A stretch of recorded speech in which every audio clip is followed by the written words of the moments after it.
Welcome back to Scamversations, where we shine a light on scams lurking in the shadows.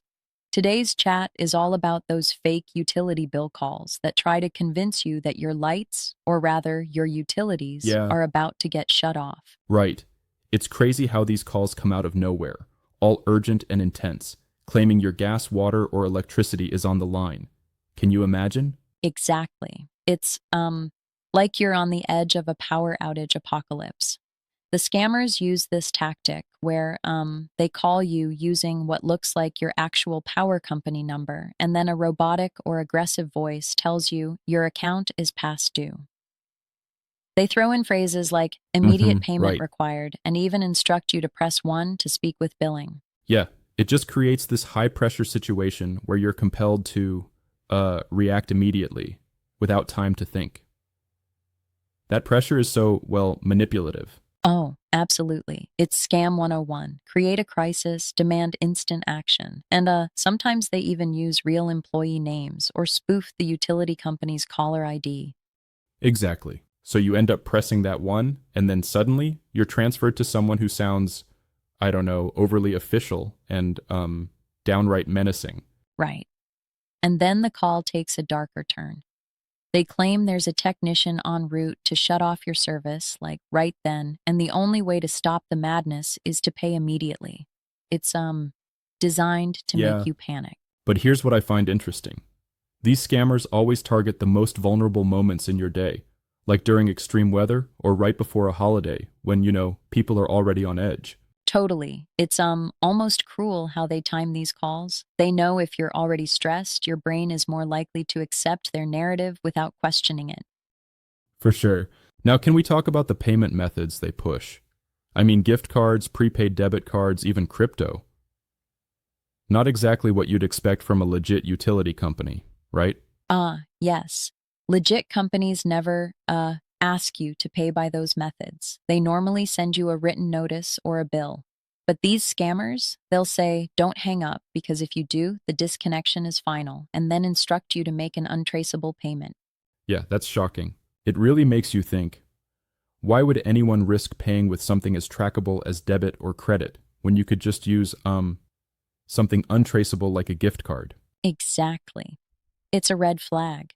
And they purposely keep you on the call while you're making the payment so you can't double check with the actual utility company.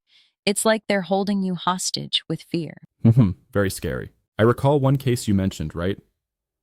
Something about a real life victim who had to pay a significant amount. Yes, indeed. There was this heartbreaking case of a small restaurant owner who ended up shelling out over $700 in prepaid cards.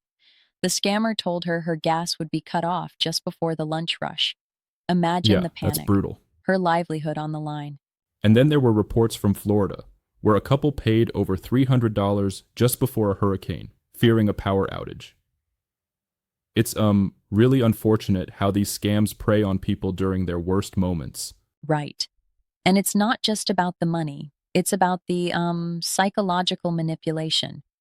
The scammers choose moments when people are most vulnerable: bad weather, holidays, weekends when help is less accessible. Exactly. So much reliance on fear. But here's something I've been wondering. Doesn't it seem a bit extreme that these scammers keep you on the line while you're trying to pay? Wouldn't that arouse some suspicion in some folks? Well, you'd think so. But really, once fear kicks in, most people are too rattled to think clearly. They want reassurance, not explanations, and if someone is on the phone guiding you through each step while demanding urgency, your natural instinct is to comply. Yeah, that's a risky mindset. I guess it's a calculated risk they take, banking on that instinct. Now, what about the advice for staying safe? They did have some pretty solid pointers. Absolutely. First off, remember that real utility companies will never call demanding immediate payment or ask you to pay with gift cards or crypto. They'll send you a bill. That's a key point. Right. So if you ever get a call like that, just hang up and call the number you know to be official, like the one on your actual bill or the company's website. Simple verification can save you a lot of trouble. And another important tip is to enable scam call alerts on your mobile provider. Many providers offer free protection against these high pressure scam calls. Yeah, it's like having a little shield, right? Exactly. And if someone appears at your door claiming to be from the utility company, don't let that pressure you into instantly trusting them. Ask for proper identification and then call the company to verify if they truly sent someone. Oh, totally. I've heard it time and again. It's better to take a moment to verify rather than get swept up in the chaos. Scammers thrive on that Yes, very indeed. panic. It's almost like they're playing with our emotions, designing a scenario where fear blinds our judgment. And I, um, wonder if there's any additional systemic approach to reduce this problem. Well, there definitely is. Some of the steps include public awareness campaigns and reporting these scam calls to consumer protection agencies. The Office of Utility Oversight, for instance, works to educate the public and track these fraudulent schemes. Right, that proactive approach makes a difference. Now, while all of this sounds like sound advice, I have a small critique. Sometimes the advice to just hang up and verify might not be so clear-cut if the scammer has already instilled severe panic in you. What do you think about that? That's a fair point. In those moments, the fear can be so overwhelming that even a rational mind might hesitate. I believe that's why continuous public education alongside immediate response tools from phone companies is so crucial. Yeah, that makes sense.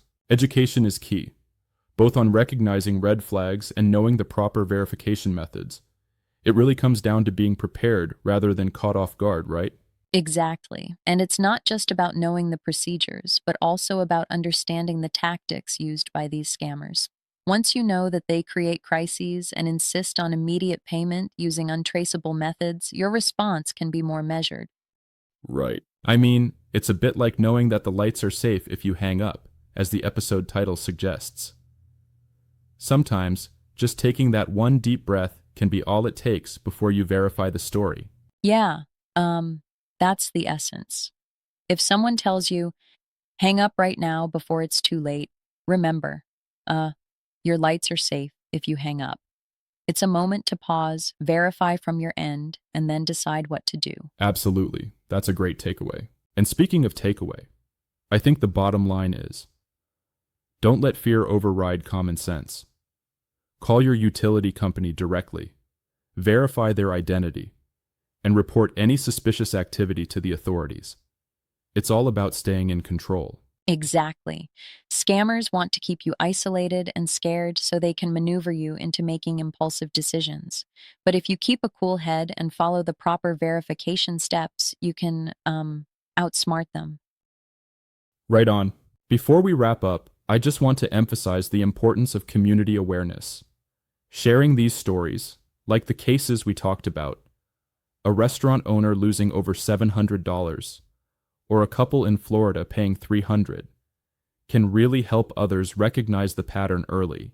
For sure. Every story shared can be a lesson learned, and it's crucial that people understand that legitimate utility companies will always give you time, no, several days, to sort out any issues, rather than demanding an immediate, hasty response. Absolutely. Thanks for diving deep into this, and for all the practical tips. It really helps to know that the next time such a call comes through, there's a clear path to protect ourselves. Anytime. Remember, folks, if someone calls saying your lights are about to go off in 30 minutes, take a breath. It's probably just a scam trying to induce panic. Keep your guard up and always verify before you act. Yeah, keep those lights on. And with that, we're signing off from this episode of Scamversations. Stay safe, stay informed, and keep your wallet closed until you confirm every detail. Thanks for the chat. Love watching our content? Watch more online at lrces.tv. Linda Roberts calls scammers television, outsmarting scammers Linda's way.